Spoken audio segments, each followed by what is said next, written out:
Hello दोस्तों, नमस्कार। आप सभी का स्वागत है आपके अपने YouTube channel current affairs magic में। और आज हम 12 अक्टूबर के करंट अफेयर्स की बात करेंगे। और हमारा पहला क्वेश्चन है कि साल 2020 का जो शांति नोबेल पुरस्कार है वो किसे दिए जाने की घोषणा हुई है। तो जो नोबेल प्राइज़ है 2020 का शांति नोबेल पुरस्कार, ये विश्व खाद्य कार्यक्रम यानी वर्ल्ड फूड प्रोग्राम को दिए जाने की घोषणा हुई है, क्योंकि ये दुनिया का सबसे बड़ा मानवीय संगठन है जो भूखे लोगों को भोजन उपलब्ध करवाता है और खाद्य सुरक्षा को बढ़ावा देता है। यहाँ पर WPF ने यहाँ पर वर्ष 2019 में 88 देशों में करीब 100 मिलियन लोगों की यहाँ पर सहायता मुहैया इनके द्वारा कराई गई है जो भूख से पीड़ित थे। हमारा अगला क्वेश्चन है कि मेघालय सरकार ने राज्य में सेंटर ऑफ एक्सीलेंस की स्थापना के लिए किस के साथ साझेदारी की है। तो ये मेघालय सरकार ने राज्य के अंदर जो किसान हैं उनकी आजीविका को बेहतर बनाने के लिए और उन्हें बढ़ावा देने के लिए राज्य की जो उच्च मूल्य वाली सब्जियां हैं उनके लिए अपनी तरह के पहले उत्कृष्टता केंद्र को स्थापित करने के लिए इजराइल के साथ साझेदारी की है। इजराइल के साथ यहाँ पर मेघालय के जो मुख्यमंत्री हैं वो कोनराड संगमा हैं।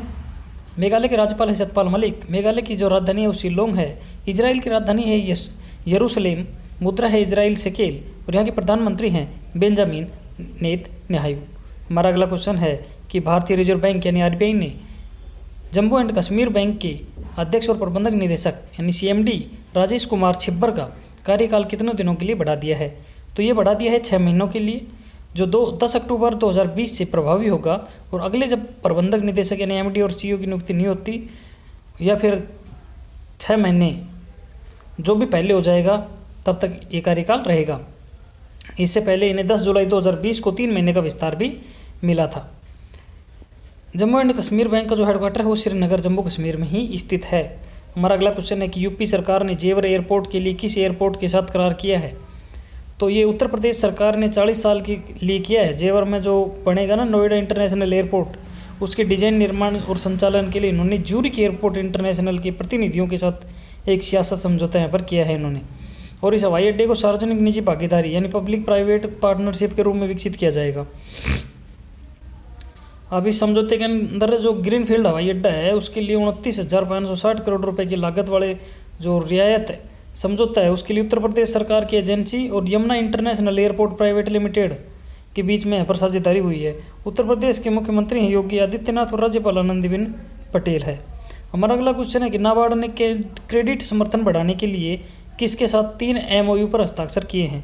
नाबार्ड यानी national bank for agriculture and rural development, और इसने साझेदारी की है भारतीय स्टेट बैंक के साथ में यानी SBI के साथ में। और ये परियोजनाओं के लिए जो क्रेडिट समर्थन है उसके लिए यहाँ पर 3 समझौते किए गए हैं। और ये जो समझौते हैं इनके अंदर जो नाबार्ड के अध्यक्ष हमारे GR चिंटाला इनकी उपस्थिति में किए गए हैं। और साथ ही में गुजरात में जो नाबार्ड के मुख्य महाप्रबंधक हैं DK मिश्रा और SBI के जो अहमदाबाद सर्किल है उसके महाप्रबंधक हैं दुखाबंधु रथ, इन तीनों ने ये किए हैं। बात करें समझौते में क्या हुआ और किस किस पर हस्ताक्षर हुए, तो संयुक्त देयता समूह के जो वित्त पोषण और स्व सहायता समूह के समर्थन के लिए किसान उत्पादक संगठनों को जल प्रदाय और वाटरशेड विकास परियोजना के लिए आर्थिक सहायता मुहैया कराने के लिए किए गए थे। भारतीय स्टेट बैंक के जो अध्यक्ष हैं वो अभी चुने गए हैं दिनेश कुमार खारा, और इसका हेडक्वार्टर मुंबई महाराष्ट्र में स्थित है। हमारा अगला क्वेश्चन है कि विश्व मानसिक स्वास्थ्य दिवस कब मनाया जाता है। तो ये हर साल 10 अक्टूबर को मनाया जाता है और विश्व स्तर पर ही मनाया जाता है। अब इसके अंदर world federation for mental health द्वारा ये विश्व मानसिक दिवस स्वास्थ्य दिवस के रूप में भी मनाया जाता है। अब की बार जो इसकी थीम रखी गई है वो रखी गई है mental health for all, mental health for all. और ये पहली बार मनाया गया था 1992 में। World federation for mental health के जो अध्यक्ष हैं वो हैं इंग्रिड डेनियल और इसकी स्थापना हुई थी 1948 में। हमारा अगला क्वेश्चन है कि एंटी रेडिएशन मिसाइल रुद्रम का जो सफल परीक्षण है वो किसके द्वारा किया गया है। तो ये किया गया है DRDO के द्वारा, और DRDO ने उड़ीसा तट के समीप व्हीलर द्वीप पर एक नई पीढ़ी के एंटी रेडिएशन मिसाइल रुद्रम 1 का सफल परीक्षण यहाँ पर किया है। और इस मिसाइल को Su-30 Mk1 लड़ाकू विमान से यहाँ पर लॉन्च किया गया है। और जो इसकी क्षमता है वो 250 किलोमीटर की दूरी तक मार गिराने के अंदर ये सक्षम है। हमारा अगला क्वेश्चन है कि फोर्ब्स इंडिया रिच लिस्ट 2020 में टॉप किसने किया है। यानी जो इंडिया की रिच लिस्ट है फोर्ब्स के द्वारा जारी की गई है उसके अंदर 2020 में पहला नंबर पे है वो है रिलायंस इंडस्ट्रीज लिमिटेड के चेयरमैन मुकेश अंबानी। और इन्होंने लगातार 13वें साल सबसे अमीर भारतीय के रूप में अपना स्थान बरकरार रखा है। और इसके अंदर इनकी जो कुल संपत्ति ना 88.7 बिलियन डॉलर है, जो पिछले वर्ष की तुलना में 73% अधिक है। इस सूची में जो दूसरे नंबर पर रहे हैं वो अडानी ग्रुप के चेयरमैन रहे हैं गौतम अडानी, और इनकी कुल संपत्ति है 25.2 बिलियन डॉलर। और तीसरे नंबर पर हैं टेक टाइकून शिव नडार, और इनकी संपत्ति है 20.4 बिलियन डॉलर। हमारा अगला क्वेश्चन है कि उपभोक्ता मामलों के मंत्रालय का अतिरिक्त प्रभार किसे सौंपा गया है। तो अभी जो हमारे कैलाश पासवान जी थे उनके पास था उपभोक्ता मंत्रालय, मामलों का मंत्रालय, उनका निधन हो गया है, तो जो अतिरिक्त प्रभार है वो पीयूष गोयल को सौंपा गया है। इसके अलावा जो उपभोक्ता मामलों, खाद्य और सार्वजनिक वितरण मंत्री ने सभी इसको सौंप दिए गए हैं। अगर ये जो पीयूष गोयल ने हमारे केंद्रीय रेल मंत्री और वाणिज्य और उद्योग मंत्री के रूप में यहाँ पर अभी कार्य कर रहे हैं। हमारा अगला क्वेश्चन है कि राष्ट्रीय डाक दिवस कब मनाया जाता है। तो राष्ट्रीय डाक दिवस मनाया जाता है 10 अक्टूबर को। और जो हमारा विश्व डाक दिवस मनाया जाता है वो मनाया जाता है 9 अक्टूबर को।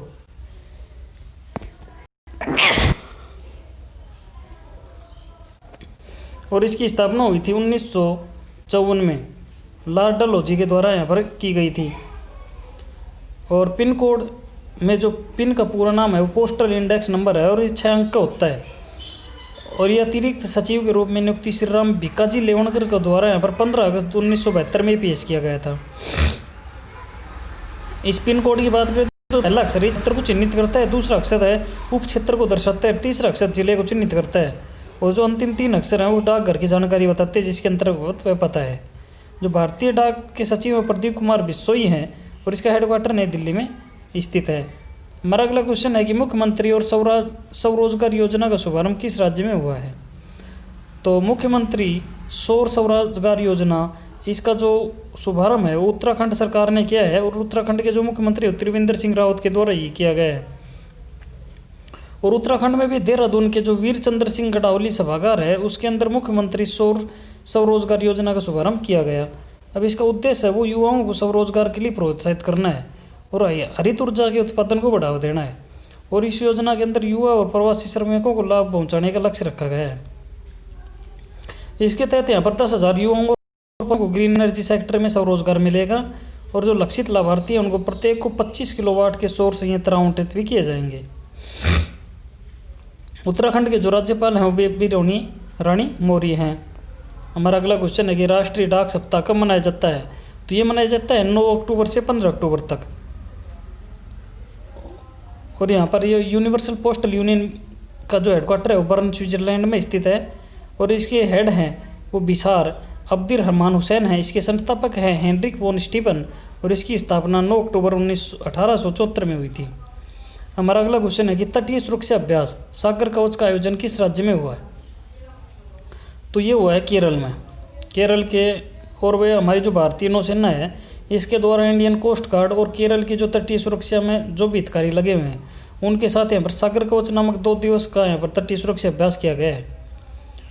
और इसके उद्देश्य है कि भाई इसका जो संयुक्त अभ्यास है ना कोच्चि केंद्र की निगरानी में किया गया, और सागर कवच तटीय सुरक्षा तंत्र की जो क्षमता परखने के लिए इन्होंने मानक संचालन प्रक्रियाओं का जायजा लेने के उद्देश्य से किया है, और एक अर्धवार्षिक अभ्यास है। और केरल, कर्नाटक और लक्षद्वीप के तटीय क्षेत्रों में आयोजित किया जाने वाला अभ्यास देश की मौजूदा सुरक्षा स्थिति को यहाँ पर पृष्ठभूमि को ये दिखाता है। हमारे नौसेना के जो प्रमुख है वो एडमिरल करमबीर सिंह हैं। हमारा अगला क्वेश्चन है कि विश्व प्रवासी दिवस कब मनाया जाता है। तो विश्व प्रवासी दिवस यानी वर्ल्ड माइग्रेटरी बर्ड डे ये मनाया जाता है 10 अक्टूबर को, साथ ही 9 मई को। ये साल में 2 बार मनाया जाता है, 9 मई और 10 अक्टूबर को, और ये पूरे विश्व स्तर पर मनाया जाता है। अब की बार जो इसका विषय रखा गया है वो रखा गया है birds contact our word, birds contact our words. और इस दिन को 2 संयुक्त राष्ट्रीय संधि प्रवासी प्रजाति पर सम्मेलन और अफ्रीकी Eurasian migratory water bird agreement और कोलोराडो आधारित गैर लाभकारी संगठन अमेरिका के पर्यावरण के द्वारा यहाँ पर मिलकर मनाया जाता है। अब बात करें हम निधन की, तो जो केरल उच्च न्यायालय की जो पूर्व मुख्य न्यायाधीश न्यायमूर्ति के उषा का निधन हो गया है। उन्होंने 1991 से 2000 के दौरान एक न्यायाधीश के रूप में सेवाएं दी थी। इसके बाद उन्होंने 2000 से 2001 तक केरल उच्च न्यायालय की मुख्य न्यायाधीश नियुक्त किया गया। तो न्यायमूर्ति उषा बार से उच्च न्यायालय न्यायपालिका में शामिल होने वाली ये पहली महिला थी और मुख्य न्यायाधीश भी ये बनी थी। हमारा दूसरा निधन है, हमारे नोबेल पुरस्कार प्राप्त करने वाले एकमात्र थे मैक्सिकन वैज्ञानिक मारियो जोस मालिना। इनका निधन हो गया है और इनका जन्म है जो 19 मार्च 1943 को मैक्सिको सिटी मैक्सिको में हुआ था और उन्होंने संयुक्त राज्य अमेरिका में के फ्रैंक शेरूड रोवेल्ड और नीदरलैंड्स के पॉल क्रूटचेन के साथ ओजोन परत को हुए नुकसान पर किए गए 1970 के शोध के लिए 1995 का केमिस्ट्री नोबेल पुरस्कार भी इन्होंने साझा किया था। तो धन्यवाद दोस्तों, आज के लिए इतना ही। मिलते हैं नए वीडियो में नई अपडेट के साथ। तब तक पढ़ते रहिए, बढ़ते रहिए और आपके अपने YouTube channel current affairs magic को सब्सक्राइब करना ना भूलें। धन्यवाद।